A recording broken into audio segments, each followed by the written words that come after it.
The June memorandum on Hormuz, the one the board shows already in dispute, is a freeze with a clock on it, and that clock is winding down.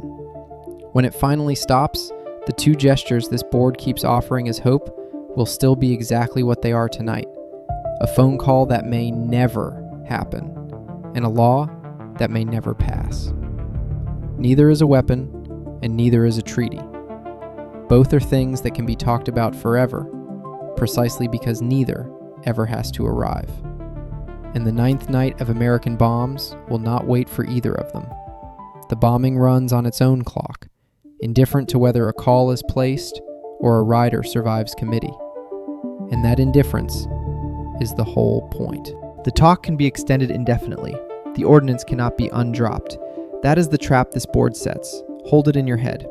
Here is why it reaches your life. The Strait of Hormuz, the narrow neck of water at the mouth of the Persian Gulf, is the choke point this whole war is being fought over. The US has reimposed a blockade on Iran's ports. Both sides are striking at shipping, and the price of oil has passed $90 a barrel. That is the war reaching into every fuel tank and every price tag, whether or not you can find Hormuz on a map. So when you hear Russia condemns a US strike on an Iranian nuclear plant, do not file it under far away. That headline is a move in a game you are already paying for. 3 players are circling Iran's crisis this week. 2 of them are not really talking about Iran at all. Start with Moscow. State wires report the Kremlin condemning the American strike on Iran's nuclear power infrastructure, and, separately, floating the possibility of a phone call between Vladimir Putin and Iran's new supreme leader. Set the state framing aside. That is what Moscow wants echoed, not a fact.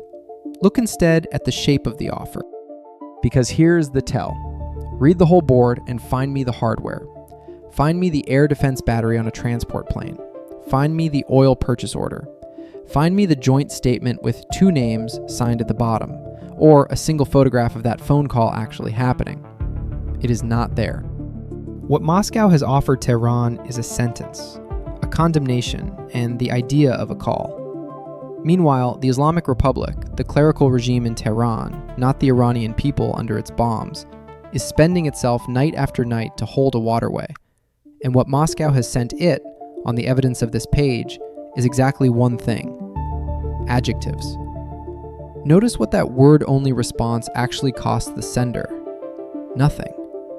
A condemnation can be issued from a podium and quietly walked back from the record.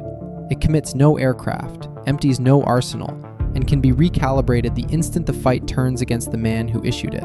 The idea of a call is cheaper still. A possibility can be floated indefinitely and never has to arrive. And until it does, there is no joint statement to be held to, no name signed under a promise, no obligation that survives the next news cycle. That is the shape of a gesture engineered to look like a lifeline, while binding the giver to nothing at all. That absence is the loudest thing on this page. A lifeline is a rope you can pull on. This is a man on the shore shouting that he is very concerned. The likelier read is simple. Russia is pinned in its own war, has no spare air defense to give, and knows it.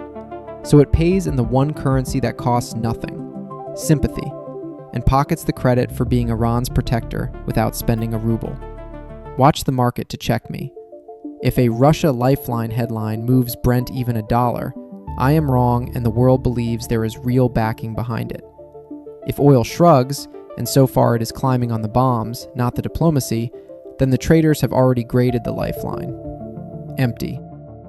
But the empty offer is only half the game. Turn to Washington, and you find the same trick running in the opposite direction.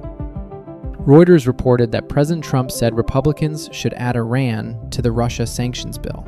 That is a real, documented, checkable move, and it is the hinge of this whole episode.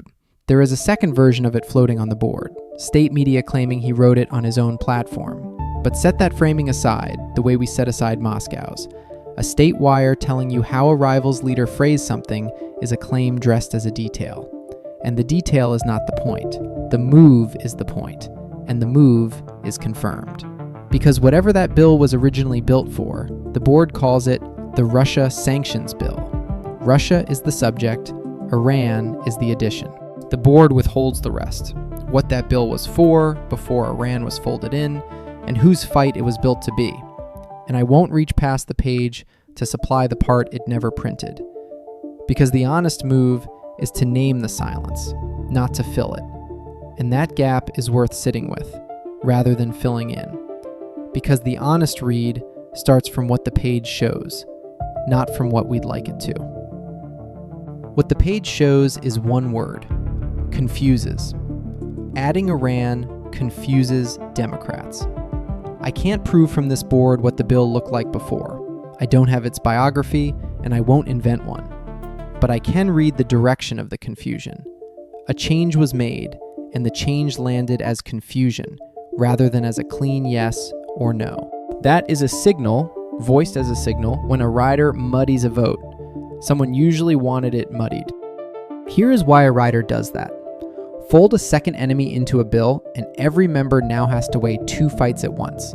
The vote stops being a clean judgment on one country and becomes a package deal, where a yes on one enemy rides in behind a yes on the other, and a no on either drags the whole thing down with it.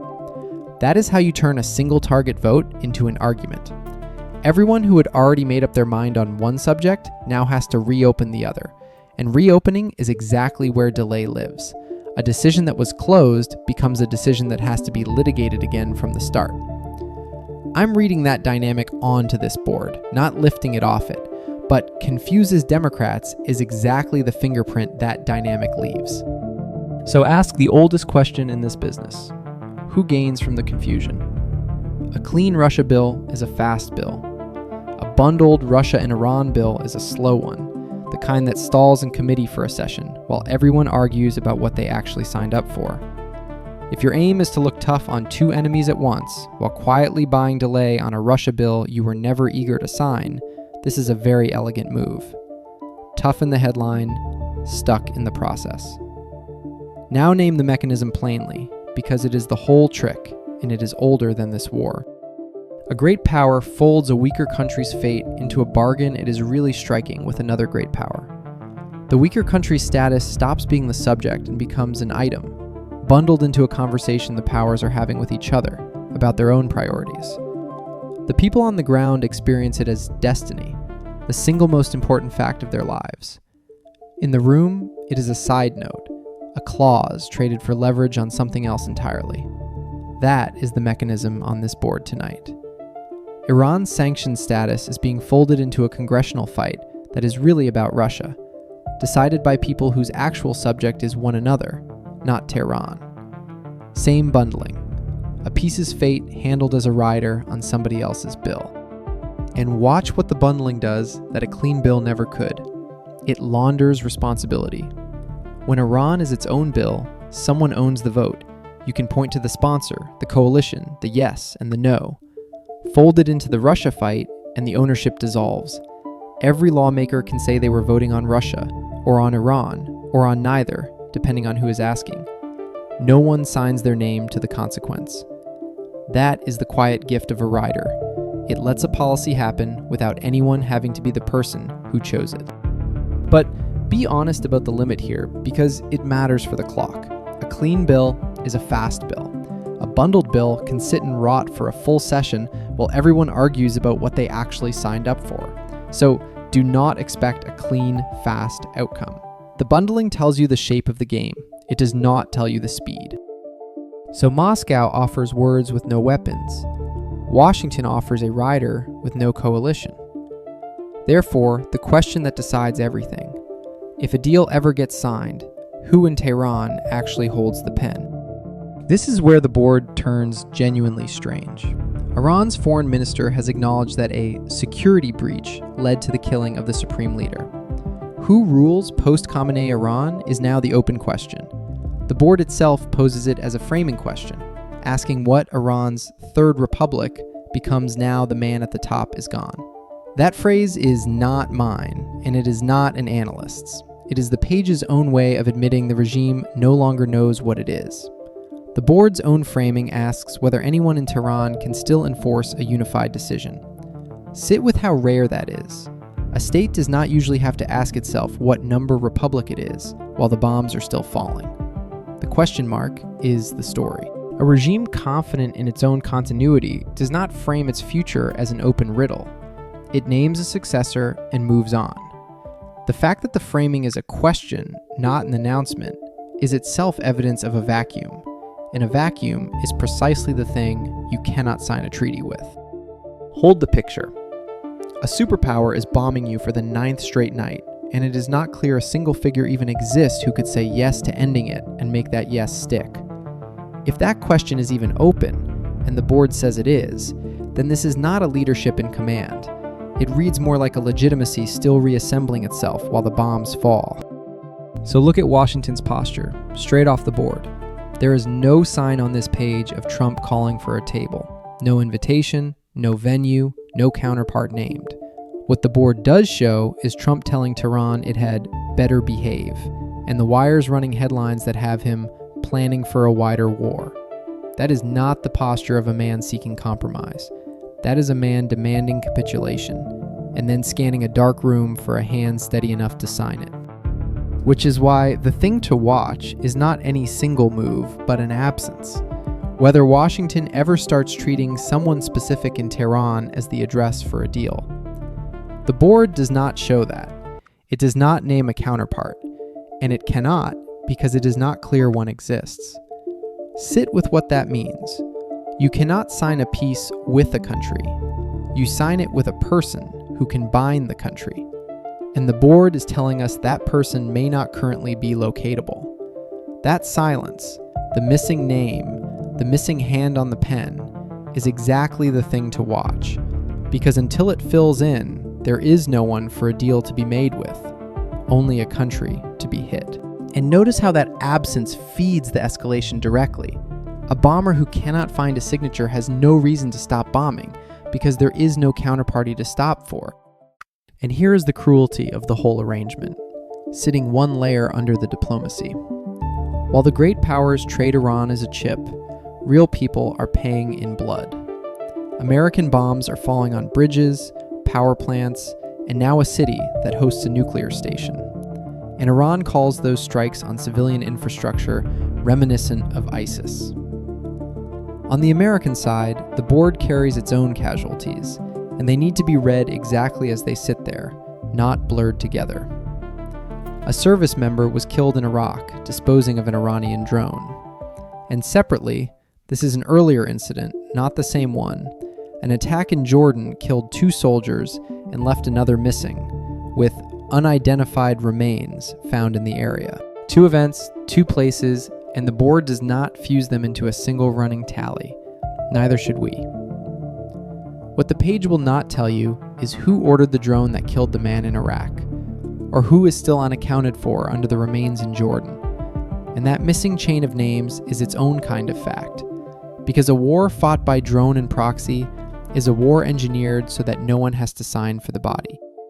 Keep the 2 ledgers separate and keep them honest. The Islamic Republic dragged Iran's people into a war for a chokehold on a strait, and American bombs are falling on bridges, power plants, and a city hosting a nuclear station. Tehran's state media is broadcasting its own framing of all this. The ISIS line is a regime talking to its own audience, not a fact. Do not confuse the regime's talking point with the funerals underneath it. That is the reporting. Here is our take. Our position is one blunt sentence. This is not tilting toward a deal. It is tilting toward a bigger American strike, and the diplomacy on this board is scenery.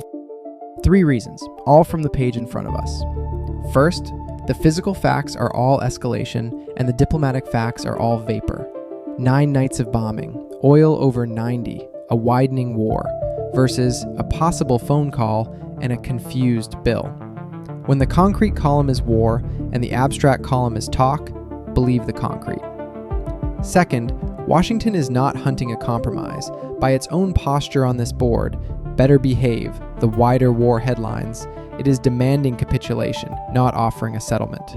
Third, there is no one in Tehran with the visible standing to sign. A leadership whose own succession is still an open question cannot end a war by handshake, so its enemies stop negotiating with its intentions and start negotiating with its reflexes. And a reflex, we have said before, knows one move. The best argument against us is real, so let me put it up. Tehran did free an American detainee as what Trump called a gesture of goodwill, and the door to talks has not been welded shut. Maybe a back channel is closer than the bombs suggest. Fair. So here's what would change our mind, and it has to come off this board, not off our hopes. A named signing authority in Tehran that Washington publicly engages, plus the strikes actually pausing, not a headline about a call, but a filed, dated halt. Show us the signature and the silence of the guns on the same day, and we will revise on camera. Until then, the escalation lens holds. Now stand back and look at the whole shape. There was, by the Guardian's own account, a freeze written into the June memorandum, supposedly, the reporting hedges, and the board never hands me the date it runs out, nor a clean count of the days it was meant to run. So I won't pretend to a duration I can't source, and I won't build a countdown out of a hedge. But notice what the page does give me, because it is more than enough. A memorandum on Hormuz that the board already shows in dispute. A freeze does not land in the dispute column unless someone is testing whether it still binds, and a freeze being tested is a clock all the same, even when I cannot read the numbers on its face. That contested truce, not the Russia bill and not the phone call, is the real clock on this board. Everything else is theater arranged around it. And here's why the missing date is not a hole in the analysis, but part of it. A truce whose expiry no one on the page will name is a truce neither side wants to be caught honoring or breaking on the record. The ambiguity is doing work, letting both capitals keep bombing and keep talking without ever admitting the paper is dead. Before that ambiguity resolves, the players face a forced choice. Carve out a real deal on the straight, or watch the paper truce collapse into open war. And notice who is nowhere near that decision. Moscow, with its condemnations, the confused sanctions bill. Both are noise arranged around a fight that Tehran and Washington are having directly, with ordnance. So here is the non-obvious thesis to carry out of tonight. The two Iran stories that led the wires, Russia's lifeline and America's sanctions rider, are the same story wearing two costumes. In both, a great power is using Iran's agony as small change in a fight that is really about somebody else. Moscow buys the pose of a protector without paying. Washington buys the pose of toughness without a coalition. And the Islamic Republic, desperate for a rescuer, will happily broadcast either one as proof it is not alone. It is alone. The rope from the shore was never tied to anything. But do not end on the regime's math. End on the people it does not speak for. The Iranians burying their dead this week did not choose this war over a strait. A clerical elite chose it for them, and is now spending their lives to look strong for a foreign audience. The thing worth watching is not the phone call.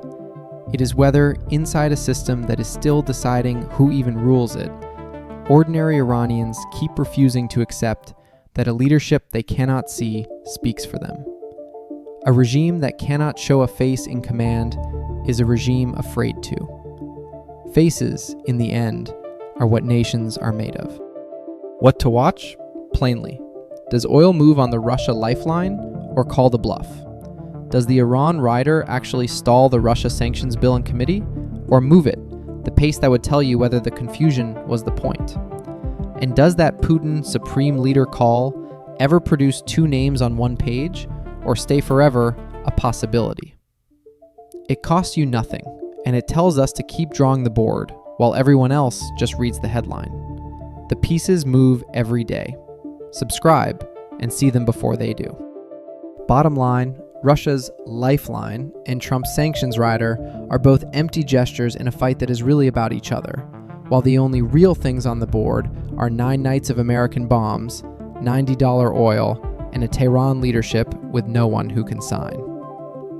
If this breakdown helped you see the week clearly, hit like. It is free and it tells us to keep drawing the board. And subscribe, because the board moves every day, so you catch the pieces before they move.